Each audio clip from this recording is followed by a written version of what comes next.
வணக்கம். நான் உங்களுக்கு கௌதம் கூட நமஸ்காரம் மேனேஜ் கரெக்டுங்க. நீங்கள் லோக்கல் நம்பர் வண்டி பார்த்துட்டு இருக்கீங்க அப்படின்னா 2015 மாடல் ஆல்டோ 800 ரிலாக்ஸ் வண்டி ஃபஸ்ட் கிளாஸ் மெயின்டைன் பண்ணிருக்காங்க. சில்வர் கலரில் சில்கி சில்வர்னு சொல்லுவாங்க.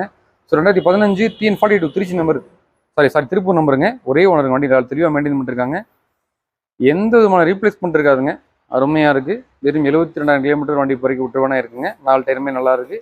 எஃப்சி இன்சூரன்ஸ் எல்லாமே கரண்ட்டில் இருக்குது. சீட் கவர்ஸு ஏசி எல்லாமே நல்லா இருக்குது. மேஜராக வந்து பார்த்தீங்கன்னா எந்த விதமான ஆக்சிடென்ட் ரீப்ளேஸ்மெண்ட் எதுவுமே இருக்காதுங்க. நம்ம கொடுக்கக்கூடிய ஒவ்வொரு வண்டியுமே எல்லாத்துக்குமே தெரிஞ்சிருக்கும். திருப்பூர் நம்பர் ஆகட்டும், கோயம்புத்தூர் நம்பர் ஆகட்டும், நம்ம லோக்கல் சரௌண்டிங் இருக்கிற நம்பரில் ரஸ்ட்டு டென்ட் ஸ்காட்சஸ் மேக்ஸிமம் இருக்காது. ஏன்னா அந்தளவுக்கு வண்டியை தெளிவாக வச்சிருப்பாங்க கஸ்டமர். ஸோ அந்த வகையில் எதுவுமே சிங்கிள் ஓனர் கண்டிஷனில் ப்ராப்பராக மெயின்டைன் பண்ணிருக்காங்க. லோ கிலோமீட்டர் ஓடுன வண்டி டேரெக்டாக கஸ்டமர் நேம் ட்ரான்ஸ்ஃபர் பண்ணி எடுத்துக்கலாம். அருமையாக மெயின்டைன் பண்ணிருக்காங்க. மார்க்கெட்டில் இன்னைக்கு 2,80,000 2,80,000 கொடுத்துருக்காங்க வெளியில். நம்ம 2,75,000 கொடுத்து பண்ணியிருக்கோம். டேரெக்ட் கஸ்டமர் வண்டி தான். இதுவுமே ஃபிக்ஸ்டு பிரைஸ் கிடையாது. நெக்ஸ்ட் தான் நேரில் வாங்க, பெஸ்ட்டாக பண்ணி கொடுத்துடலாம். இந்த வண்டிக்கு நீங்கள் பேங்க் லோனும் வாங்கிக்கலாம், லோக்கல் ஃப்ரெண்ட்ஸ் அரேஞ்ச் பண்ணி கொடுத்துடலாம். மிஸ் பண்ணிடாதீங்க. லோக்கல் நம்பர் ஒரே owner condition 2015 model Alto 800 LXi. Thank you.